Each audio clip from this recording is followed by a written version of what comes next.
Okay, this is take 3 because the first time I forgot the shoes, second time I ran out of space. So let's hope this works. Okay, so the topic today is different types of shoes. So different shoes besides your typical running or training shoe. Now, why the heck do we even want to get something else? Why do we want to spend our money? A lot of people don't talk about this, a lot of coaches, a lot of athletes, but running is about 90% mental. If you don't have your mental game right, you are not running fast. You just aren't, because you're not going to be willing to put yourself in that pain. You're not going to be willing to dig deep. You're not going to get through those hard moments. You're not going to sign up for the race. So a lot of it, you want to spend some time working on your mental game. And racing shoes is one way to do that, because when you buy a racing shoe, when you buy a workout shoe, you feel just that much more elite. You feel that much better of an athlete. When you put it on, you know that you've spent the money on them, that you're worth it. It's worth it to be in this race. You know you belong there. It just adds so much more to your mental game. So if you have the money, spend it on racing shoes. I promise it's worth it. And what I want to talk about today, 3 different types of running shoes. We got spikes, flats, and racing shoes. They kind of overlap a little bit, but I want to make sure that you are getting the right shoe for the intended effect. So whichever race that is that you're going to do, because if you're running a cross country 5K versus a marathon out on the road, you're going to wear 2 different types of shoes. So let's get going, because I got my shoes here. Okay, first one is spikes. So reason why they're called spikes, first of all, is because they have these little spikes in them. Typically it's like 5 to 6 spikes. They're typically all on the toe. You have 4 different types. You have sprint, mid-distance, distance, and then cross country. So there's a different type of spike shoe for each race that you're actually doing. And these are meant for, when I'm talking about those race distances, it's meant for the track. So your sprint one is between 60 and 400 meters. Middle distance is 800 a mile.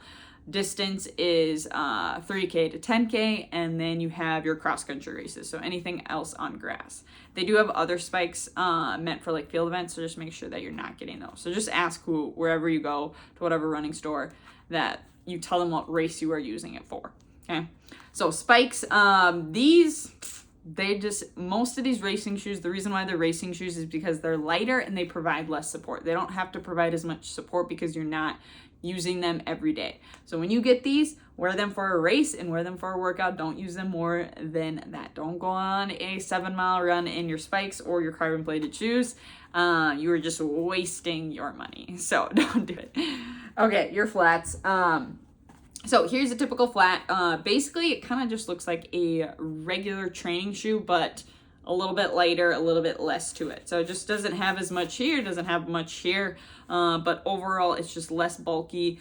So if you can't, like for whatever reason you have feet problems, or you want to be able to recover a little bit better, a flat is kind of a good way to go. It's a good middle ground, doesn't provide as much support, but it does get you feeling fast and get you feeling ready. So yeah, like I said, this is a good middle ground. And these are the ones that you would typically wear for like a workout that you're doing. Sometimes you wear spikes during track workouts.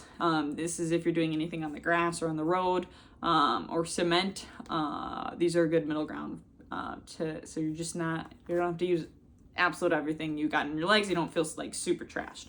So flats are a good way to go for a middle ground. All right. Everyone's favorite, the running community has not stopped talking about it, is the carbon plated shoe. I have a Hoka one. Carbon plated, basically you can't bend it. It reduces your energy expenditure. It is just lighter, it is better, it is faster, it is scientifically proven. So they cost a lot of money. They don't last a super long time. Most people say about 150 miles is when you kind of tap out, but if you've had it for 7 years, you're probably going to want to get new ones. The people who are racing marathons who have shoes made for them literally just wear it for that marathon, and then the shoes are trash. They're done.